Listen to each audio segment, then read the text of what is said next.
Did you know that each single detector made at Gentec-EO comes with a different unique calibration? Maybe, yes. But did you know that this applies to each single wavelength which your detector is calibrated? This is called the Personal Wavelength Correction, and we'll cover this topic today.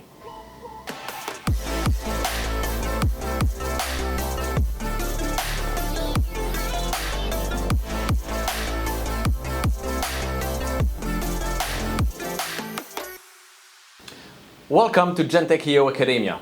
I'm Charles Dumas from Gentec-EO, your partner for accuracy. First of all, let's talk about power meter calibration.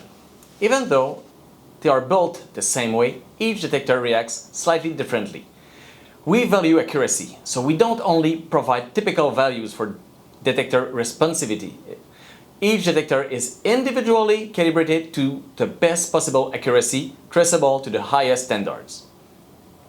Most of the time we'll do a calibration at 1064. Why do we do so? Because it's a very common wavelength.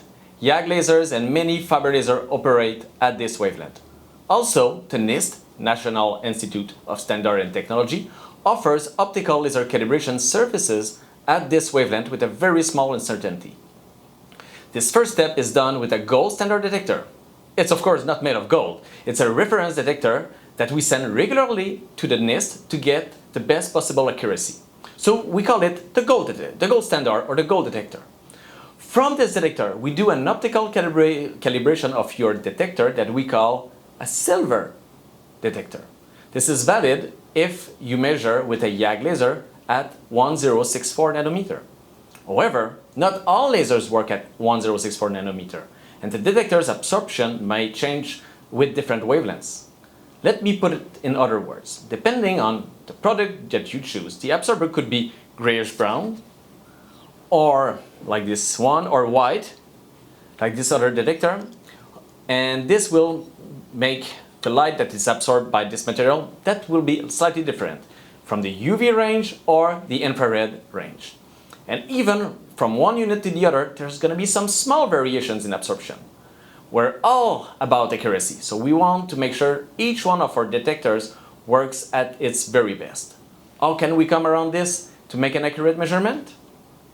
By putting every one of the absorbers that we have in front of a NIST-calibrated spectrophotometer.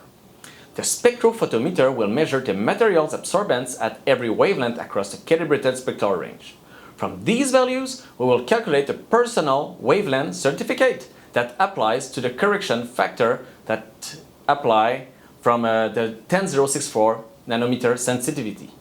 Depending on the material, we usually cover from 308 nanometer to 2.1 micron. The correction factor will vary by a few percentages.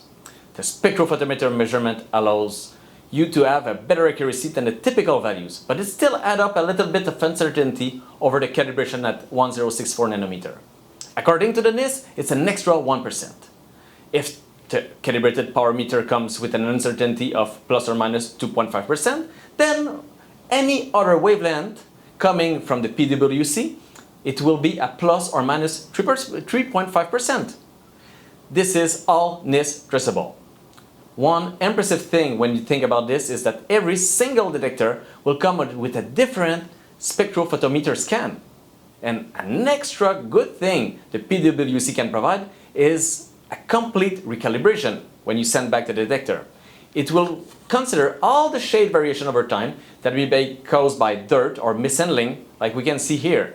For example, a dark spot will absorb more infrared light and will give a higher output, and this can be recalibrated and considered with the PWC. If you want a better understanding on how our calibration is done, be sure to visit our website for more details.